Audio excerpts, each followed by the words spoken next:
Ya, pemirsa, pelaku usaha terus memutar otak untuk terhindar dari gulung tikar akibat pandemi COVID-19. Di antaranya dengan melakukan sejumlah efisiensi usaha hingga berharap daya beli masyarakat meningkat. Hal ini penting menyusul sejumlah survei menyebutkan bahwa 19% pelaku usaha di tanah air terancam gulung tikar dalam waktu dekat. Pandemi COVID-19 yang masih menjadi persoalan nasional membuat sejumlah pelaku usaha terus merasa was-was akan keberlangsungan usaha ke depannya. Terlebih, banyak di antara mereka yang menghadapi permasalahan besar, yakni matinya usaha akibat tidak mampu bertahan. Jumlah usaha yang mengalami gulung tikar diperkirakan akan terus membengkak, di mana Badan Pusat Statistik menyebutkan sebanyak 55% pelaku usaha tidak tahu berapa lama mampu bertahan dengan kondisi saat ini.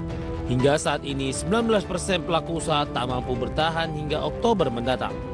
Ketua Kebijakan Publik Asosiasi Pengusaha Indonesia atau APindo, Sutrisno Iwantono, menyebutkan hingga kini para pelaku usaha terus memutar otak agar dapat bertahan di tengah pandemi, khususnya dengan melakukan efisiensi usaha hingga berharap meluasnya beban biaya yang dihadapkan pelaku usaha.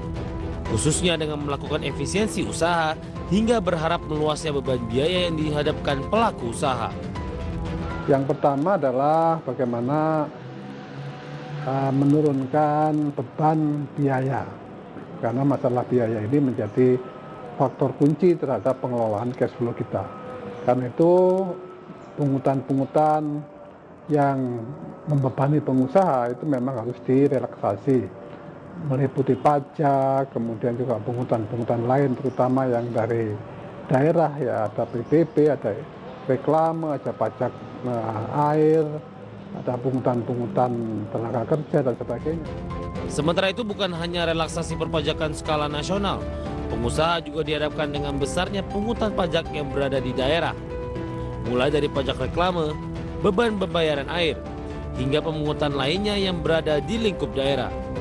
Untuk itu, pihaknya berharap baik pemerintah daerah hingga pusat bersinergi untuk memberikan relaksasi sambil menunggu daya beli masyarakat meningkat dengan memperluas cakupan subsidi upah dan bantuan presiden bagi UMKM. Dari Jakarta, Adi Firmansyah, ADEXCHAN.